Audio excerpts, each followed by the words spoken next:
last amazing SAM Talk comes from Sharla Jessop. Sharla serves as president of Smedley Financial Services in Salt Lake City, Utah, where she directs the wealth management team and has over 27 years of experience helping clients and businesses seek strategies to solve their most complex financial challenges. Sharla also works directly with other financial advisors across the country seeking managed investment strategies for their clients. Her experience provides insight to the challenges advisors face while serving the needs of their clients. Sharla has also served as a mentor in our Women's Lift mentorship program. In her free time, Sharla enjoys being outdoors, snow skiing, scuba diving, and mountain biking. In fact, Roger Smedley, who works with Sharla, said that he has an attorney in Salt Lake City, and the attorney said, you know, you just can't teach what Sharla does, which is the epitome of Sharla. Please welcome the amazingly kind, smart, genuine, and awesome Sharla Jessop. Say what you wanna say, and let the words fall. Imagine, if you will, the sounds of a symphony orchestra. The woodwinds, the strings, percussion, brass, many musicians playing their instruments together through the movements of a symphony, creating a sweet melody. Now imagine those same instruments played by one musician. Even while playing the same instrument, with the same notes, same music, the harmony is lost.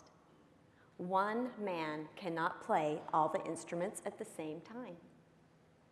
Engaging the strength, knowledge, and energy of a team can help you create a high-producing, valuable business that can be enjoyed by many and then transitioned when the time comes.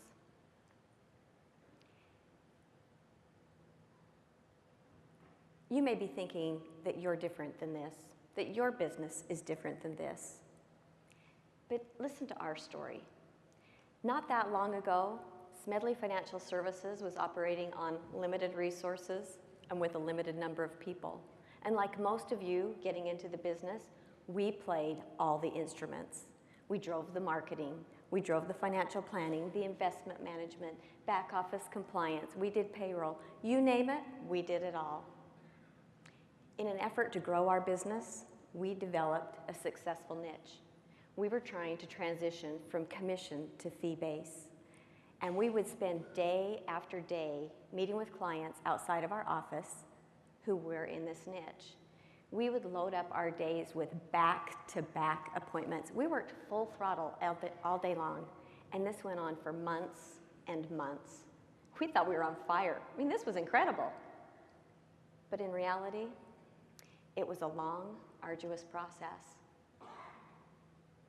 We were spending a lot of time out of the office, and we were working at a pace that we could not sustain.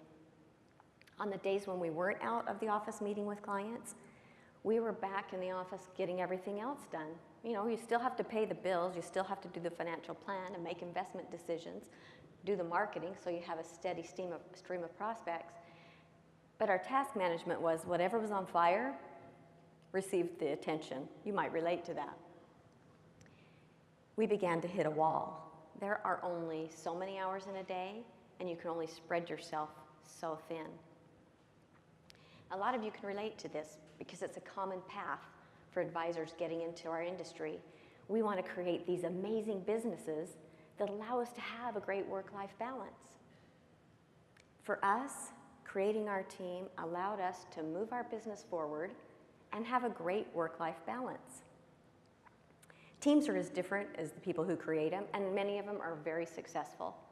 I think the success of our team comes down to three things: getting the right person on the team, transferring this wealth of knowledge and client trust to new advisors, and focusing on a common goal.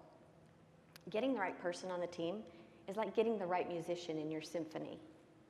Having the right people in place may be the difference between finding success and just getting by. As our business grew, and you can probably relate to this, we decided we needed to hire some more people. And when we couldn't stand it anymore, then we started the hiring process. And as you can imagine, it was a bit rushed because we didn't have a lot of time. And when you're in a hurry to hire, you're not prepared to make good decisions. As a result, we hired some lemons. We were looking for people who were just like us, but could complete specific tasks, not someone who could round out our team or be a good team member. Fortunately, even though our process was flawed, we hired some amazing people who are still with us today. But we weren't allowing them to really excel. We weren't allowing them to be true team members. They were focused on completing specific tasks. And while they were willing, more than willing, to do whatever needed to be done, they were really focused on what they had in front of them. It didn't sound like a symphony. The work was getting done, but there was no magic. There was no synergy. We realized that we needed to focus on getting more of the right people on our team. How do you define the right person? It depends on the team you're trying to create. For us, it meant getting people who work well with the other members on our team. We have a lot of high-achieving personalities on our team, which is a good thing, but it can be hard on someone who lacks self-confidence or who needs a daily pep talk. They're not going to thrive in our environment. We want somebody who's passionate, who's going to really flourish in our environment, someone who's motivated, someone who's a high achiever, someone who's coachable. That's really important, finding someone who's coachable and who works well in a team environment. This process is challenging. It takes patience and a lot of time. In fact, it takes so much time that we've lost some really good candidates to other firms because the process was taking so long. But when done right, the addition is a great team member. Through this process, we have built what I think is an amazing team, and I believe we've hit the jackpot. Who's the right person for your team? What's your recipe for success? Once you have the right person, then the real work begins.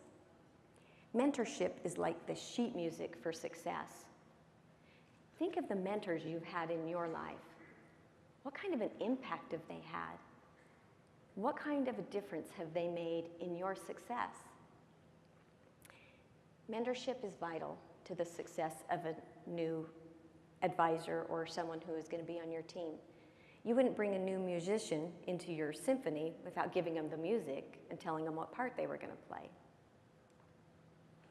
I know mentoring works. I'm passionate about it. I have lived it. I came into this industry with a background in insurance. And while my focus was helping people find financial success, I didn't really know that much about investments or other financial strategies. Luckily, I had an incredible mentor, Roger Smedley. Mentorship to me helped compress this 6 to 9 year learning curve we face in our industry. It also helped build my confidence. We worked every day side by side in client meetings in everything we did. In client meetings, I was treated as an equal. This allowed me to learn every aspect of the business, the processes we use, how we build and strengthen long-term relationships, and how we build a successful business model. My journey began 23 years ago, and we still follow the same mentorship path today because it works. Mentoring in our organization is ongoing. We're mentoring new advisors every day so that they can learn, grow, and be contributing members of our team. At the same time, we're transferring trust in the eyes of our clients to the new advisor. Last year, we lost an advisor who had been with us for 15 years. He also controlled 50% of our top client relationships. You can imagine what we were thinking. What impact is this going to have on our business? What impact is this going to have on our income? As a team, we came together and we put a plan in place. And then we jumped into action and we reached out and met with every one of those clients personally, one-on-one. We were astonished at the response. Our clients expressed their trust and confidence and appreciation in working with a team. What they really wanted to know is who they were going to be working with going forward. I think that our ongoing client-team relationship created an environment where the transfer to a new advisor was almost a non-event. In the end, we retained 97% of those client relationships. Not only that, we went on to continue to grow our business. As a matter of fact, we won the Shooting Star Award for the highest increase in GDC and fee this year because of our team. How can mentoring increase the success of your team? How are you preparing clients to be transitioned to a new advisor? What kind of legacy do you want to leave? Mentoring was part of our plan that helped, but I think that overcoming a challenge like losing a lead advisor was only possible because we focused on a common goal. And focusing on a common goal is like orchestrating the music. If you've been to a symphony, think of what it's like. All the musicians are down there on the floor, on the stage before it starts, and they're all warming up on their instruments, and they're playing their individual parts and music. It doesn't sound pretty. Matter of fact, it sounds really chaotic.